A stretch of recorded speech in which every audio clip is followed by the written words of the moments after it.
انہیں لگا تھا انہیں یہ سب سوچنا چاہیے، لیکن ان سے یہ بھی نہیں سوچا جا رہا تھا۔ ان کا دماغ جیسے ایک سادہ مگر بوسیدہ ورق میں بدل گیا تھا جس پر کوئی تحریر نہیں لکھی تھی اور لکھی بھی نہیں جا سکتی تھی۔ خوش الحان نے مزید کچھ کہے بنا انہیں پیسنجر سیٹ پر بیٹھنے میں مدد دی اور خود ڈرائیونگ سیٹ پر بیٹھ گیا۔ چند لمحہ بعد ان کی گاڑی درسگاہ سے احاطے سے باہر نکلی اور درسگاہ ان کی زندگی سے ایک ٹوک اس سفید عمارت کی جانب دیکھتے ہوئے جیسے وہ جوش میں آئے تھے۔ انہوں نے خوش الحان کی جانب دیکھا۔ وہ سعادت مندی سے بیٹھا ڈرائیو کر رہا تھا۔ اس نے ان سے کوئی سوال نہیں کیا تھا، لیکن سندلبی کے سامنے وہ جو کچھ بھی کہہ کر آیا تھا اس سب سے اس کا واقف ہونا اس بات کا اشارہ تھا کہ وہ کافی کچھ جانتا تھا، لیکن اس نے کبھی ان سے کوئی سوال نہیں کیا تھا۔ انہوں نے تھکے ہوئے انداز میں سیٹ کی پشت سے سر ٹکایا تھا اور آنکھیں موند لی تھیں۔ ابھی وہ کچھ سوچنے سمجھنے کے قابل نہیں تھے۔ ان کے سر میں ہی نہیں، بائیں پہلو میں بھی درد ہونے لگا تھا۔ وہ ابھی خاموش رہنا چاہتے تھے۔ خوش الحان انہیں مخاطب کرنا چاہتا تھا، لیکن ان کو اس درجہ نڈھال دیکھ کر وہ بھی چپ رہا تھا، حالانکہ اس کا جوان خون تقاضا کر رہا تھا کہ اس معاملے کو جلد از جلد نپٹا لیا جائے، مگر جو صورتحال تھی اس سے بھی وہ متذبذب تھا۔ وہ سندلبی سے ملنا چاہتا تھا کہ وہ اپنی بیٹی کو اپنائیں، اسے اپنے ساتھ رکھیں، لیکن وہ جن لڑکیوں کو ان کے ساتھ دیکھ کر آیا تھا تو ان کی حالت اور سندلبی کے جارحانہ رویے نے اسے باور کروا دیا تھا کہ وہ تو غلط سوچ رہا تھا۔ لاریب اپنے باپ کے بعد اپنی ماں کے ساتھ بھی نہیں رہ سکتی تھی۔ اسے احساس ہوا تھا کہ ایک ایسی لڑکی جو پہلے ہی شدید قسم کے ذہنی اور دماغی مسائل کا شکار تھی، اس کا سندلبی جیسی خود پسند گھمنڈی عورت کے ساتھ رہنا نہایت خطرناک ہو سکتا تھا۔ میں تمہارے لیے کیا کروں لاریب؟ میں کر بھی کیا سکتا ہوں؟ ہمدردی میں بھی انسان آخر خود کو پھانسی تو نہیں دے سکتا نا، اس نے سوچا تھا۔ اس کی نظریں سامنے دو رویہ تنگ سڑک پر تھیں اور ذہن کسی اور ہی جانب پرواز میں تھا۔ اسے اندازہ نہیں ہوا تھا کہ عقب سے ایک گاڑی اوورٹیک کرتی آگے بڑھی تھی۔ وہ لڑکھڑایا تھا مگر اس نے ہارن نہیں دیا تھا۔ وہ گاڑی جو خاصی سپیڈ کے ساتھ سفر کر رہی تھی وہ خوش الحان کی جیپ کے سامنے تھی۔ اس میں بیٹھے شخص نے اپنی سپیڈ خوامخواہ آہستہ کر دی تھی۔ اب کی بار خوش الحان کا ذہن موجودہ صورتحال کو سمجھنے کے قابل ہوا تھا۔ وہ گاڑی اب آہستہ آہستہ اس کے ساتھ ساتھ چل رہی تھی اور ڈرائیور سگنل بھی دے رہا تھا۔ خوش الحان نے یکدم سپیڈ آہستہ کی اور اسے سائڈ پر روکنا چاہا۔ حبیب اللہ خان نے یکدم آنکھیں کھولی تھیں۔ کیا ہوا؟ ٹھہرو، رکو، یہاں کیوں رکے ہو؟ مت رکو، وہ اونچی آواز میں بولے تھے۔ خوش الحان نے حیرانی سے ان کا چہرہ دیکھا۔ وہ اشارے سے اسے گاڑی آگے بڑھانے کی ترغیب دے رہے تھے۔ دوسری گاڑی والے ڈرائیور نے اسے پھر کچھ اشارہ کیا۔ اسی دوران پیچھے آنے والی گاڑی نے اپنی گاڑی ان کی گاڑی میں دے ماری تھی۔ پلک جھپکتے گاڑی لڑکھڑائی تھی۔ ساتھ والی گاڑی نے بھی یہی حرکت کی تھی۔ اس سے پہلے کہ خوش الحان سنبھل پاتا، پیچھے والی گاڑی نے پہلے سے زیادہ شدت سے اپنی گاڑی اس سے ٹکرائی تھی۔ خوش الحان کی سمجھ میں نہ آیا تھا، لیکن حبیب اللہ خان سمجھ گئے تھے۔ انہوں نے فوراً سے پیشتر خوش الحان کو ڈھال دینا چاہی تھی۔ وہ یہی کر سکتے تھے، لیکن تب تک کافی دیر ہو چکی تھی۔ ان کی گاڑی اس بری طرح لڑکھڑائی تھی، خوش الحان بوکھلا سا گیا تھا۔ اس نے اسٹیئرنگ ہی چھوڑ دیا تھا۔ گاڑی سڑک پر دوبارہ زور سے گھومی تھی اور پھر سڑک سے نیچے کچے میں اترتی چلی گئی تھی۔ آنن فانن ہو جانے والا یہ عمل ان کے حواس اڑا دینے کو کافی تھا۔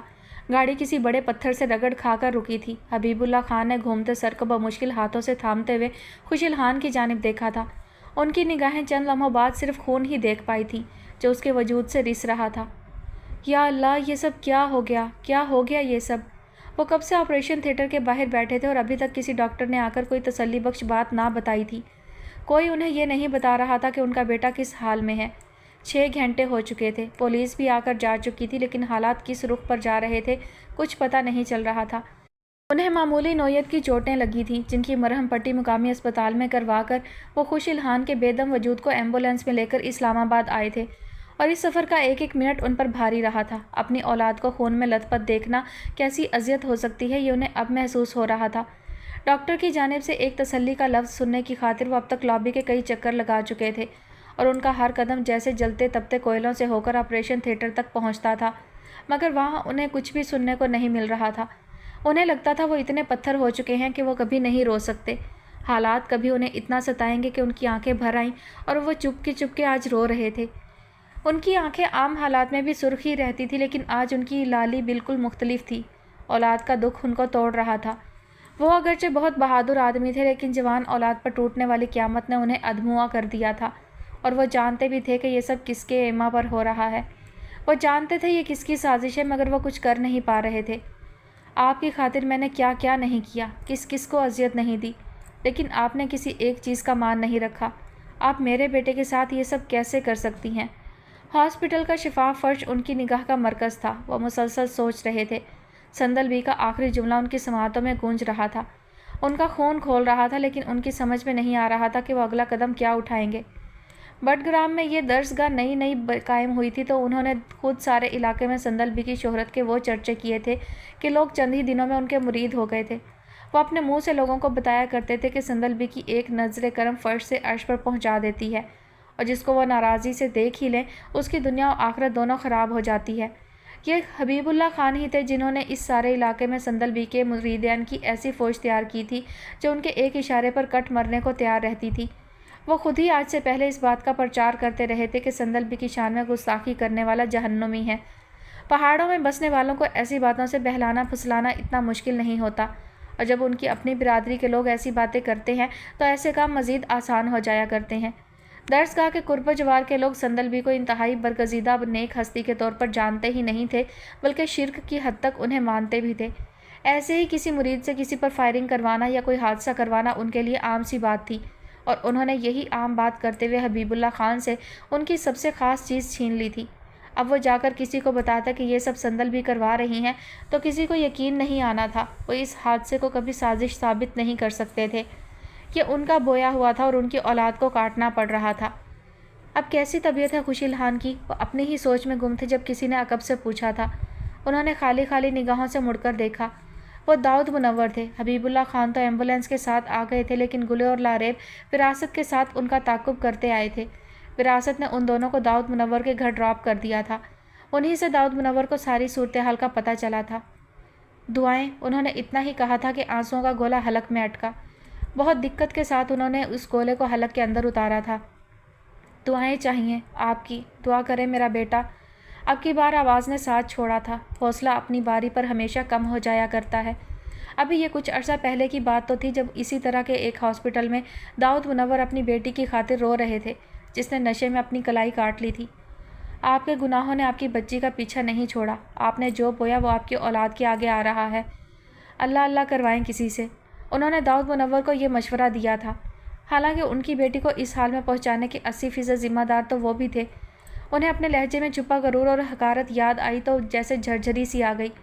سندلبی کو یقین تھا کہ ان کی بددعا حبیب اللہ خان کے بیٹے کو کھا گئی تھی، جبکہ حبیب اللہ خان کو پہلی بار پتہ چلا تھا کہ ان کے سامنے کھڑے شخص کی آہ ان کے بیٹے کی جان کے در پہ تھی۔ وہ یکدم ان کے قریب ہوئے، ان کے چہرے کی جانب دیکھا۔ اس چہرے سے ساری زندگی نفرت کی تھی انہوں نے۔ جب اس چہرے کو دیکھتے تھے تو خون رگوں میں سرد ہو جایا کرتا تھا۔ وہ اس چہرے پر تھوکنے کی خواہش پالتے رہے تھے۔ وہ اس چہرے کو ایک گناہ گار کا چہرہ سمجھتے تھے۔ آج اسی چہرے نے ان کو اتنا نادم کر دیا تھا کہ ان کی آنکھیں پانیوں سے بھر گئیں۔ مجھے معاف کر دیں، مجھے معاف کر دیں، میرے بیٹے کے لیے دعا کر دیں۔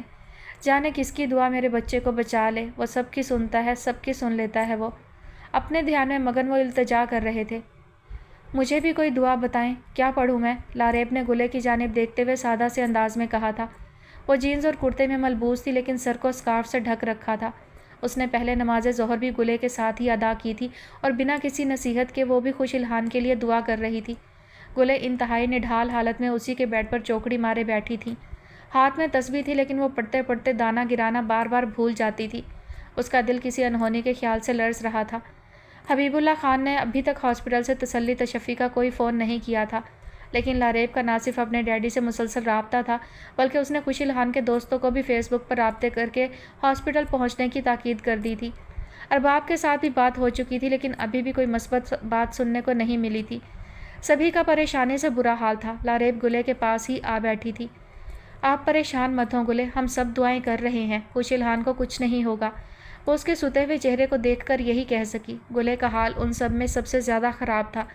اس کی آنکھیں، ناک اور چہرہ مسلسل روتے رہنے کے باعث سوجا سوجا سا محسوس ہوتا تھا۔ لاریب کے تسلی دینے پر اس نے سر اٹھا کر اس کا چہرہ دیکھا، پھر 2 موٹے موٹے آنسو اس کے گالوں پر پھسلے تھے۔ وہ چند لمحے تک کوئی جواب نہ دے پائی تھی۔ پھر 2 مزید آنسو اس کی آنکھوں سے لکیر کی صورت پھسلتے پھسلتے اس کی ٹھوڑی تک آئے ہوئے تھے۔ انشاءاللہ، وہ روتے ہوئے بولی تھی۔ لاریب اس کے مزید قریب ہوئی اور اس کے کندھے کو اپنے بازو کے حلقے میں لے لیا، لیکن وہ بولی کچھ نہیں تھی۔ وہ بہت اچھا ہے لاریب، اس نے کبھی کسی کا دل نہیں دکھایا، کسی کا برا نہیں چاہا۔ وہ تمہارا بھی خیر خواہ ہے، تمہاری بہتری کے لیے بہت سوچتا رہتا ہے۔ تم اس کے لیے دل میں کچھ برا مت سوچنا۔ تم دعا کرو میرے خوش الحان کے لیے، تم دعا کرو گی تو اللہ ضرور سن لے گا۔ گلے اس کی جانب دیکھتے ہوئے التجائیہ انداز میں کہہ رہی تھی۔